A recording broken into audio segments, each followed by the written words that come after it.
Aku pertama kali awalnya bisa jadi seperti ini.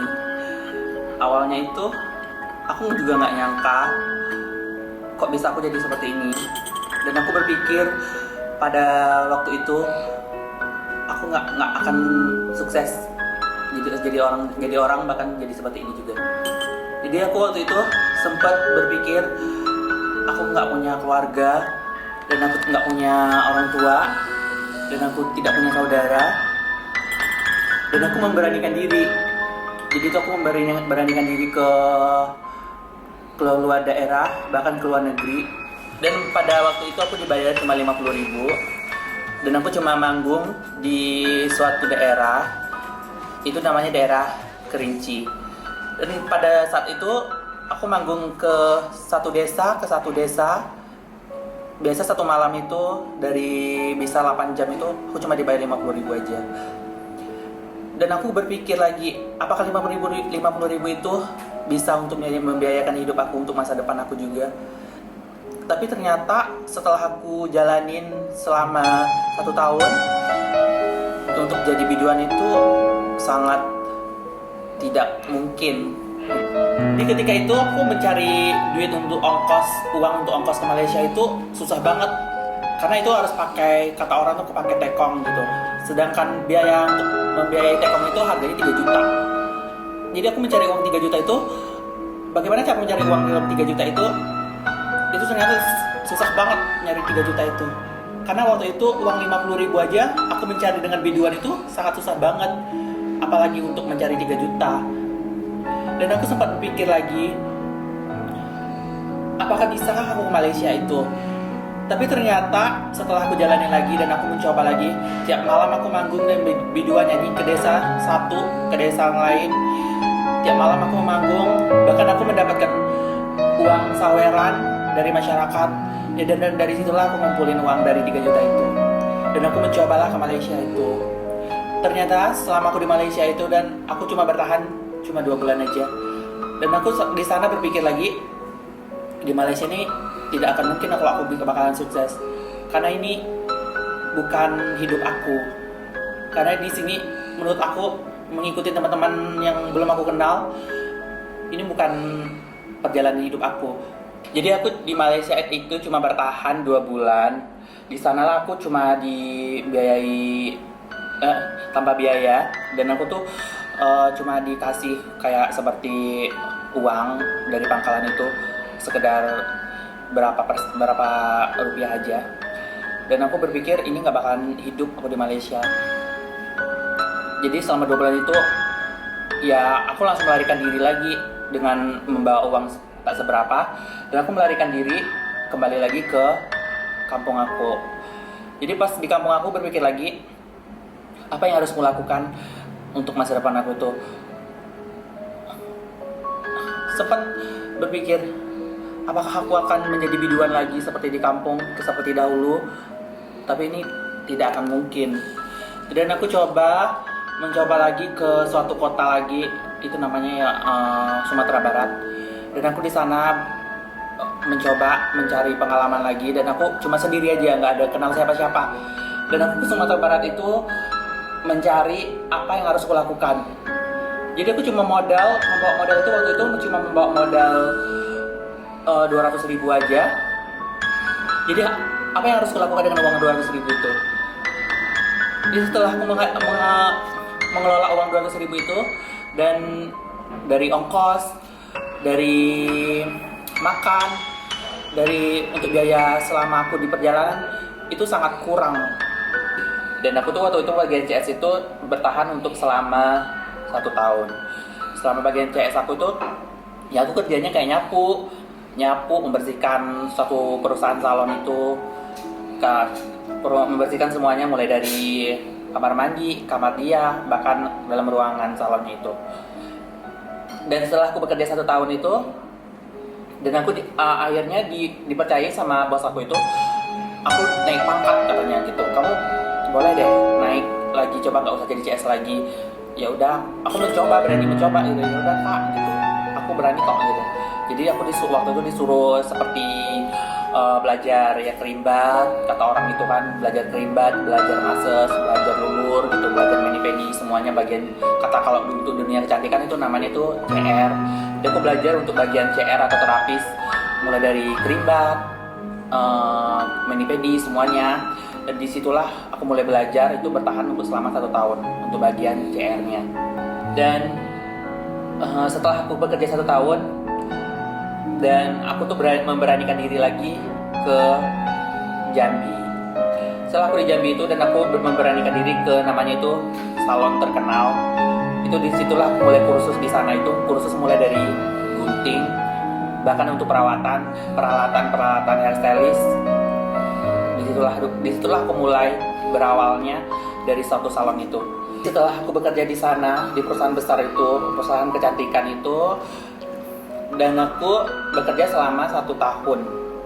Selama 1 tahun aku bisa menguasai semua, seperti hairstylist itu aku sudah menguasai semua. Jadi aku memberanikan terjun lagi untuk ke daerah lainnya. Menujulah ke Batam ini dan memberanikan diri. Akhirnya aku ketemu suatu salon. Jadi aku di era kotanya juga itu. Jadi aku di sana ketemu suatu salon karena aku udah mempunyai skill ya seperti CR, seperti hairstylist, aku udah menguasai semua skill itu kan. Jadi belajar aku juga di sana itu bekerjalah selama 8 bulan. Aku bekerja 8 bulan dan aku tidak bertahan di sana. Jadi aku mencoba lagi ke salon yang lain lagi. Dan akhirnya aku ketemu suatu salon itu ya terletaknya itu di mall. Aku belajar dari sana itu, pokoknya dari awal yang tadinya beda, yang seperti aku yang di Jambi, bahkan di Batam itu beda banget. Jadi aku belajar di sana, udah menguasai skillnya selama 3 tahun, dan aku mencoba lagi keluar daerah. Dan aku mencoba ke suatu daerah yang itu namanya Jakarta. Jadi pas aku di Jakarta itu, aku sempat langsung terjun ke Jakarta dan tidak kenal siapa-siapa juga, memberanikan diri. Aku mencari teman dia dapatlah satu teman, itu cuma kenal di Jakarta dalam 1 hari itu.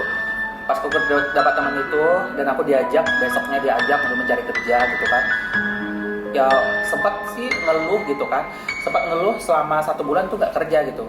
Sedang keuangan aku tuh udah menipis banget. Ketemu orang yang sangat baik banget, ketemu orang yang baik, ternyata dia tuh kerjanya di suatu majalah. Jadi aku bekerja lagi, diajak sama dia tuh kerja di suatu majalah itu, bekerja selama 1 majalah itu selama 3 bulan.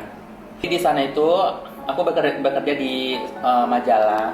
Jadi aku tuh udah ketemu artis terkenal banget, dan di sana itu aku sebagai tukang makeup. Dan aku dipercaya sebagai tukang makeup atau sebagai hairstylist rambut juga. Pertama kali nama aku tuh mulai naik gitu dari sana itu, dari kerja di suatu majalah itu. Dan aku kembali lagi untuk dunia salon. Itu namanya salon di Jakarta dan di pusatnya juga. Di satu salon itu aku diajarin banget dari awal, yang tadinya berbeda banget. Mulai dari awal aku belajar awal itu, dan aku diajarin di sana selama 1,5 tahun. Setelah aku bekerja di sana itu sangat berharga banget, beruntung banget. Aku minta gimana ya bilangnya, nggak bisa lagi percaya gitu kalau ya Allah gitu, kok aku bisa bekerja di sini yang melebihi ilmu-ilmu yang aku sebelumnya gitu. Dan aku kembali ke Kota Batam untuk membuka suatu usaha yang namanya kembali lagi dunia kecantikan. Pas di sana itu aku membuka suatu salon yang lumayan besar, dan insya Allah sampai sekarang itu udah terkenal banget. Disitulah aku mulai berkarir dan sambil belajar juga. Dan aku terus belajar mencari sampai sekarang yang belum pernah aku tahu, yang belum pernah aku dalami ilmu itu. Dan aku mencari, bahkan sampai ke mencarinya sekarang lagi booming banget, namanya dunia sosmed atau sosial media itu. Jadi itu aku mempunyai catatan kecil. Setiap malam itu aku selalu kayak mencatat gitu, apa yang harus aku lakukan untuk kedepannya gitu. Setelah aku menjalani perusahaan ini selama 1 tahun, dan keluarga aku tuh, contohnya orang tua aku sebenarnya ya tidak tahu kalau aku mempunyai suatu perusahaan sebesar ini gitu. Itu dari kecil sebenarnya udah ditinggalkan mereka, dari umur 2 bulan udah tinggalin mereka berdua gitu.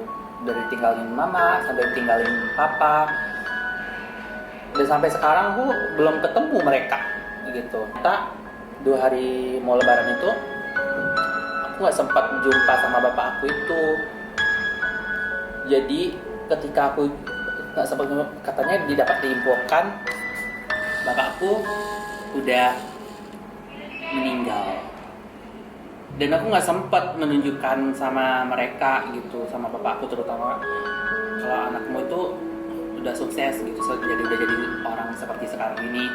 Ya aku merasa sangat depresi banget pada waktu itu, depresi banget, sempat depresi selama 1 minggu. Dan aku bersyukur banget sama teman-teman aku semuanya yang telah support itu, terutama teman aku salah satunya di daerah Bandung itu. Aku berterima kasih banget sama kamu karena aku udah jadi seperti ini berkat ya kalian semua gitu.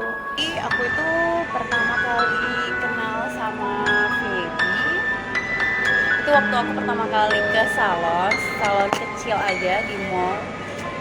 Jadi aku sama sekali tidak ada tertariknya gitu, lihat oh ini kayak karyawan biasa, terus kayak belum ada skill, masih kayak hanya main-main gitu. Jadi benar-benar kayak pertama kali respon aku ke dia itu benar sama sekali nggak ada tertariknya. Jadi pas di situ lama kelamaan aku juga masih kayak sekolah, masih SMA.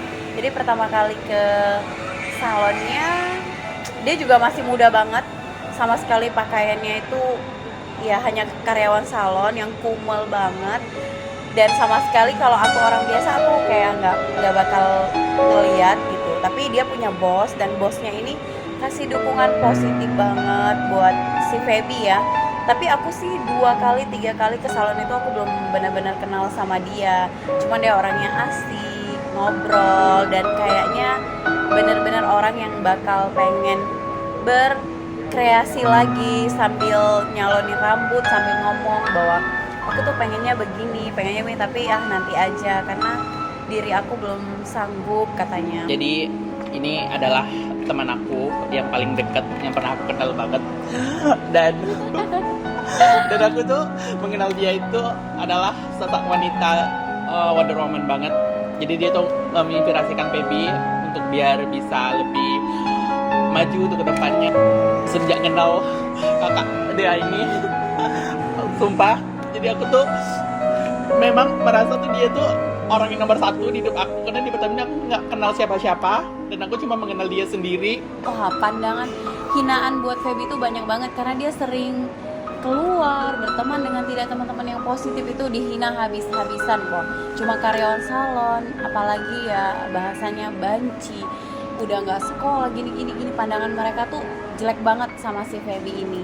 Jadi satu ketika mungkin dari nasihat tersebut kamu akhirnya berpikir, akhirnya finally dan karakter Feby yang dulu banget aku kenal orangnya males, ya, terus suka huru-hura iya, ya, suka nggak jelas gitu, nggak jelas, ada teman semuanya nggak jelas, akhirnya benar-benar berubah banget. Iya. Jadi itu aku benar-benar motivasi buat seorang yang dikatain cuman banci tapi kayak ngata-ngatain numpang hidup itu, sekarang udah kita nggak pernah denger lagi dari kata-kata itu semuanya. Jadi benar-benar sudah bangga banget sama temen. Jadi karakter yang saya ambil dari dia tidak begitu gampang untuk marah atau emosi tinggi terhadap siapapun walaupun itu jatuhnya menghina, tapi dia tetap emosinya rendah banget. Jadi karakter yang paling aku suka banget, emosinya itu menurut aku 0%. Jadi aku benar-benar seneng banget, dan aku tuh benar-benar gak nyangka di awalnya dia masih bisa merendah bahwa ini bukan salon gue, tapi lama-kelamaan aku baru sadar sekarang teman aku yang dulu super dihina banget akhirnya menjadi owner sebuah salon yang benar-benar terkenal di Batam, dan sekarang kayaknya udah mau buka cabang kedua.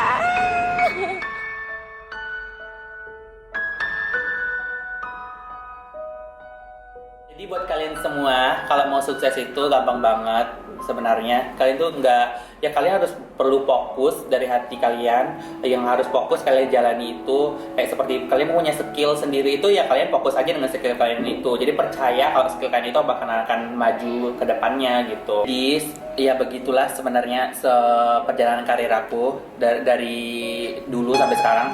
Dan perjalanan insya Allah, perjalanan karir aku sekarang ini, aku minta doa dari kalian semua, teman-teman semuanya, untuk bisa lebih jalan lagi dan lebih lancar lagi dari kalian semua dan lebih jaya lagi. Dan kalau bisa sih aku lebih ke lebih maju lagi ke internasional gitu. Udah, terima kasih untuk semuanya. Dan